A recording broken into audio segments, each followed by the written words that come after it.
নমস্কাৰ শ্ৰদ্ধাৰ দৰ্শকসকল চাই আছে আপোনালোকে FNS মিডিয়া। এই ভিডিঅ'টোত আপোনালোকক দেখুৱাব বিচাৰিছোঁ নিতুমণি শইকীয়া ডাঙৰীয়াৰ সৈতে ভূপেন বৰা কংগ্ৰেছৰ সভাপতি এই দুগৰাকী ব্যক্তিৰ মাজত কি অভিমত আৰু কি ধৰণৰ প্ৰশ্ন সুধিলে নিতুমণি শইকীয়া ডাঙৰীয়া আৰু উত্তৰত ভূপেন বৰা ডাঙৰীয়া কি ক'লে সকলোখিনি চাব পাৰিম। আহক এই ভিডিঅ'টো চাওঁ আৰু যদি প্ৰথম হৈ থাকে চেনেলটো ছাবস্ক্ৰাইব কৰিবলৈ নাপাহৰিব। অতিৰ পূৰ্বে যিকেইটা কথা ক'লে মই সেই সন্দৰ্ভতেই সংগতি ৰাখি এটা কথা আপোনাক সোধোঁ। সাধাৰণতে টেলিভিশ্যনত দেখি থকা কেইগৰাকীমান ব্যক্তি বা বাতৰি কাকতত শিৰোনাম দখল কৰি থকা কেইগৰাকীমান ব্যক্তি এতিয়া নিৰুদ্দেশ হৈ আছে বুলিয়ে ক'ব লাগিব। আপোনালোকৰ কংগ্ৰেছৰ তেওঁলোকে প্ৰাৰ্থিত্ব বিচাৰিছিল, যেনে ধৰক ৰাণী নৰহ, এইফালে আব্দুল খালেক। ৰাণী নৰহে টিকেট নোপোৱাৰ পিছতেই ভৰত চন্দ্ৰ নৰহ, যিগৰাকী অসম বিধানসভাত আটাইতকৈ ইমান সৰব সক্ৰিয় অন্যতম জ্যেষ্ঠ বিধায়ক, তেওঁ একেবাৰে নাপাত্তা হৈ আছে। আব্দুল খালেকো একদম নিৰুদ্দেশবাদী হৈ আছে। এই যে দুয়োগৰাকী বা এই তিনিগৰাকীমান নেতা একেবাৰে নোহোৱা হৈ আছে, আপোনালোকৰ দলত একচুৱেলি তেওঁলোক এতিয়া আছে নে নাই? খালেকে মিটিং কেইখনমান কৰিছে, মানে কিমান কেইখন কৰিছে মই ইমান নাজানো, কিন্তু বৰাক ভেলিলৈও গৈছে, বৰপেটাতো লগ পাইছোঁ, নগাঁৱতো গৈছে, এনেকৈ খালেকে মিটিং কৰিছে। তেওঁ লাগি দিছে। ভৰতনৰ ডাঙৰীয়াক মই এই টিকেট বিলোৱাৰ আগতো কথা পাতিছোঁ, কিন্তু টিকেট ঘোষণা হোৱাৰ পিছত বহুতবাৰ ফোন কৰিলোঁ। সেইকেইদিনত প্ৰায় ফোনটো হয় বন্ধ আছিলে, নহয় মানে ধৰা নাই। তাৰপাছত আৰু যোগাযোগ নাই। আৰু ৰাণী বাইদেউ এপাক এই থাৰ্ড ফেজত বৰপেটা কোকৰাঝাৰলৈ গৈছে বুলি তাৰ পৰা মোক খবৰ আহিছে। লাষ্ট ফেজত এপাক গৈছে বুলি পেলাই কৈছে। কিন্তু লখিমপুৰৰ ক্ষেত্ৰত তেওঁ একেবাৰে ভোট দিবলৈহে গৈছিলে। প্ৰাৰ্থীজনক মই কৈছিলোঁ যে তেখেতসকলক মাতিব লাগে, উদয় শংকৰ হাজৰিকা ডাঙৰীয়াক মাতিম বুলিও কৈছিলে, যোগাযোগো কৰিছিলে। পাছত কি হ'ল মই সোধা নাই। এতিয়া চাওক, ৰাণী নৰহ লোকসভাৰ সাংসদ, ৰাজ্যসভাৰ সাংসদ, মহিলা কংগ্ৰেছৰ তেওঁ সভানেত্ৰী, আব্দুল খালেক তেওঁ বিধায়ক, তেওঁ সাংসদ, মানে যিটো আপোনালোকৰ নিৰ্বাচনৰ সময়ত যিটো ভূমিকা হ'ব লাগিছিল। ভৰত নৰহ ডাঙৰীয়াৰ কথাটো মই নকলোৱেই, তেওঁ মন্ত্ৰী, জ্যেষ্ঠ বিধায়ক, মুখ্যমন্ত্ৰীৰ প্ৰেছ উপদেষ্টাৰ পৰা কি দিয়া নাই কংগ্ৰেছে তেওঁক। কিন্তু তাৰপিছতো অকণমান ব্যক্তিগত ক'ৰবাত তেওঁলোক বিক্ষুব্ধ হ'লেই এই যিটো আপোনালোকৰ দলটোত একাংশ নেতাৰ কাৰবাৰ, মানে নিৰ্বাচনৰ আগত একাংশক বিজেপিয়ে লৈ গ'ল, শেষ মুহূৰ্তলৈকে অনা নিয়াৰ এটা যুঁজ চলি থাকিল। আপোনালোকৰ দলটোৰ ওপৰত মেণ্টেলি এটা সাংঘাতিক প্ৰভাৱ পেলালে বিজেপিয়ে। সেই ৰণকৌশলত আপোনালোক বিধ্বস্ত হৈছে। আনফালেদি থকা সকলো আকৌ এনেধৰণৰ ভূমিকা ল'লে। টিকেট নোপোৱা একাংশ দ্বিজেন শৰ্মা বা ৰমেন বৰঠাকুৰৰ নিচিনা মানুহে বেলেগ এটা স্থিতি লৈ ল'লে। এই গোটেই কাৰবাৰটো মই এতিয়া ইমান নকওঁ, কিন্তু মেণ্টেলি আপুনি যিটো বিধ্বস্ত হৈছে বুলি কৈছে সেইটো একেবাৰে ভুল ধাৰণা। চেষ্টা কৰিছিলে মুখ্যমন্ত্ৰীয়ে এটা মাৰ্কেটিং কৰিবৰ কাৰণে, যে মই ৱৰ্কিং প্ৰেচিডেণ্ট লৈ আনিলোঁ, MLA লৈ আনিলোঁ, কালিলৈ আমুকো গুচি আহিব, কংগ্ৰেছৰ মানুহবিলাকক বিশ্বাস নকৰিব, এই ধৰণৰ এটা মানসিক মানে আক্ৰমণ,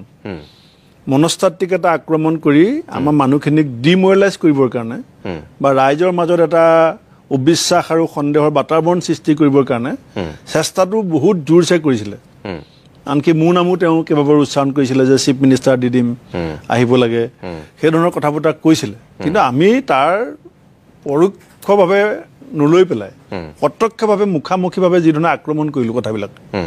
আৰু তাৰ পৰিণতিত আপুনি দেখিলে যে ফিল্ডত আজি চবেই কৈ আছে যে কংগ্ৰেছৰ ভোট বাঢ়িব আৰু ৰিজাল্ট ভাল হ'ব। এইটো আমি সেই যুদ্ধখনত মুখ্যমন্ত্ৰীৰ যিটো মনস্তাত্ত্বিক যুঁজ, তাত আমি তেওঁক বিধ্বস্ত কৰিছোঁ। লাষ্টত তেওঁ নক'লে, এইটো কথা ক'বলৈ বাদ দিবলগীয়া হ'ল যে ভূপেন বৰা আহিব, তাত বহি থকা মানুহ মোৰ মানুহ, মই ফোন কৰি দিলে কেণ্ডিডেটবিলাক গুচি আহিব, কেণ্ডিডেটে উদ্ৰ কৰি দিব, এই ধৰণৰ যিটো আৰম্ভ কৰিছিলে সেইটো লাষ্টত তেওঁ নিজে চাইলেণ্ট হৈ যাবলগীয়া হ'ল। সেই কথাখিনিত আমি যেতিয়া বুজাই দিলোঁ যে মানুহজনে মূল যিবিলাক ৰাজ্যখনৰ স্পৰ্শকাতৰ বিষয়, সেই কথাবিলাকৰ পৰা ভোটাৰৰ মনটো ডাইভাৰ্ট কৰিবৰ কাৰণে এনেধৰণে কংগ্ৰেছৰ ভিতৰত হাত দিছে। কাৰণ এওঁ 6 জনগোষ্ঠী, চাহ শ্ৰমিকৰ কথা, বানপানীৰ কথা, নিবনুৱা সমস্যা, মূল্য বৃদ্ধি পাতিব নিবিচাৰে, সেইখিনিক ফেচ কৰিবৰ কাৰণে সাহস নাই। গতিকে এওঁ এইখিনি কথা ক'ব বিচাৰে। এওঁ ৱৰ্কিং প্ৰেচিডেণ্ট গুচি আহিলে, গতিকে প্ৰেচিডেণ্ট গুচি আহিব। গতিকে এওঁ যদি ভূপেন বৰাৰ কথা বিশ্বাস নকৰিব, কেলে ভূপেন বৰাৰ লগৰ মানুহকেইটা মোৰ লগলৈ আহিলে। কিন্তু মই ক'লো যে ভূপেন বৰাই কি কৈ আছে, মই গ'লে অসমৰ কি লাভ হ'ব আৰু মই যদি যাব লাগে 6 জনগোষ্ঠী জনজাতিকৰণ হ'ব নেকি চাহ শ্ৰমিকৰ মজুৰি বৃদ্ধি হ'ব নেকি 1 লাখ চাকৰি ৰাতিৰ ভিতৰত পাব নেকি তেতিয়া তেওঁ দেখিলে যে নহয় ইহঁতক যদি মই মনস্তাত্ত্বিক আক্ৰমণ কৰি বুজি পাইছে আৰু সেইকাৰণে কাউণ্টাৰটো বহুত বেছি শক্তিশালী হৈছে গতিকে লাষ্টত তেখেতে সেই কথাবিলাক বাদ দি তেখেতে আকৌ এবাৰ মোদী চৰকাৰ কৰি নৃত্য কৰা আৰম্ভ কৰি দিলে যেতিয়া কাৰণ ভাষণটো তেওঁ আচল ইছ্যুত দিবই নোৱাৰে মানে জাতি মাটি ভেটি কথা ক'লে শৰাইঘাটৰ যুদ্ধ কথা ক'লে 25 লাখ চাকৰি কথা ক'লে সেইখিনি কোৱাৰ কোনো অৱকাশ নাছিলে আক্ৰমণ কৰা এটা উপক্ৰম লৈছিলে যে কংগ্ৰেছৰ ভিতৰত সোমাই পেলাই আক্ৰমণ হ'ব লাগে যেতিয়া সেইটো আমি প্ৰতিহত কৰিলোঁ তেতিয়াতো আপুনি চাব মাইকটো দলিয়াই দিয়ে বিহু ডেন্স আকৌ এবাৰ মোদী চৰকাৰ সেইকাৰণে এইটো আমাক তেওঁ আক্ৰমণ কৰি বিধ্বস্ত কৰিব পৰা নাই আমি তেওঁক ৰখাই দিছোঁ তাত আপুনি যে ক'লে এইমাত্ৰ যে এটা তেওঁ প্লেনিং কৰিছিলে বা এটা গেম খেলিছিলে আচলতে দুগৰাকী উপসভাপতি ধৰক এই দ্বিজেন শৰ্মা ৰমেন বৰঠাকুৰ বা দুগৰাকী কাৰ্যকৰী সভাপতি ৰাণা গোস্বামী কমলেশ্বৰী পুৰকায়স্থ এনেকৈ আপোনাৰ পিছতে যিবিলাক দলটোৰ হৰ্তাকৰ্তা বিধাতাৰূপে আছিল সাধাৰণ সম্পাদকো আনকি এই যে বিজেপিলৈ গ'ল বিজেপিৰ লগত সনা পিটিকা কৰিলে আচলতে তেওঁলোকক নিলে নে তেওঁলোক নিজে গ'ল নিছে নে গৈছে চাওক প্ৰথম কথাটো হৈছে কংগ্ৰেছ দলটোৰ গোটেই অসমৰ আপুনি বহুত পিছলৈকে বাদ দিয়ক এই 70ৰ আগততো কংগ্ৰেছ একাধিপত্য আছিলে একেৰাহে আছিলে 79ৰ পাছৰ পৰা কংগ্ৰেছে ক্ষমতা হৰুৱাই কিন্তু 5 বছৰত ঘূৰি আহে 21 চনলৈকে কংগ্ৰেছী বহু মানুহৰ যিটো যুঁজ আছিলে সেইটো আছিলে যে অৱধাৰিতভাৱে কংগ্ৰেছে 5 বছৰ মূৰত আহিব ক্ষমতালৈ ঘূৰি আহিব সেইকাৰণে 21 চনত কথাটো ওলাইছিল যে কংগ্ৰেছ আকৌ আহিব আমি যে 29খন পাম কোনো কল্পনাই কৰা নাছিলে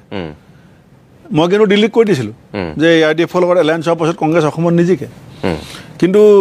ভাবি লৈছিলে যে আহিব যেতিয়া প্ৰথমবাৰৰ কাৰণে কংগ্ৰেছে অসমৰ ৰাজনীতিত একেৰাহে দুবাৰ বিধানসভা হাৰিলে তেতিয়াৰ পৰা বহুত মানুহ নিৰাশ আৰু হতাশ হৈ আছিলে আৰু বিজেপি বুলি মই নকওঁ অসমৰ বৰ্তমানৰ মুখ্যমন্ত্ৰীগৰাকীৰ যিটো আগ্ৰাসী ৰাজনীতি মানে তেওঁ বিজেপি জ্যেষ্ঠ নেতাৰ খবৰ ল'বলৈ আহৰি নাই বুলি জ্যেষ্ঠ নেতাই টিভিত কয় কিন্তু কংগ্ৰেছৰ নেতাৰ ঘৰত কোনোবা ঢুকালে আগত গৈ পেলাই পাই যায় ৰাজেন গোহাঁই ডাঙৰীয়া কিবা হ'লে তেওঁ খবৰ নলয় প্ৰবীণ ডেকা ডাঙৰীয়া কিবা হ'লে খবৰ নলয় সিদ্ধাৰ্থ বৰ্ত ডাঙৰীয়া কিবা হ'লে খবৰ নলয় কিন্তু মোৰ যদি কিবা হয় তেওঁ ৰাতিপুৱা খবৰ লৈ ল'ব আমাৰ দলৰ যদি কাৰোবাৰ বৰকটকী ছাৰৰ ঘৰত কিবা এটা আছে তেওঁ গৈ পেলাই পাই যায় আপুনি মন কৰিব এইবিলাক অৰিজিনেল ঘৰখন সেইখনেই আছিলে যি কি নহওক তেওঁ এই যিটো কংগ্ৰেছৰ ভিতৰত তেওঁ হলিগলি কৰা সম্পৰ্ক এটা বাৰ্তাই ৰাখিব বিচৰা যিটো আগ্ৰাসী ৰাজনীতি তাত বহুত স্বীকাৰ হৈছে কেনেকৈ স্বীকাৰ হৈছে মুখ্যমন্ত্ৰীগৰাকীক কথা পাতি দিয়ে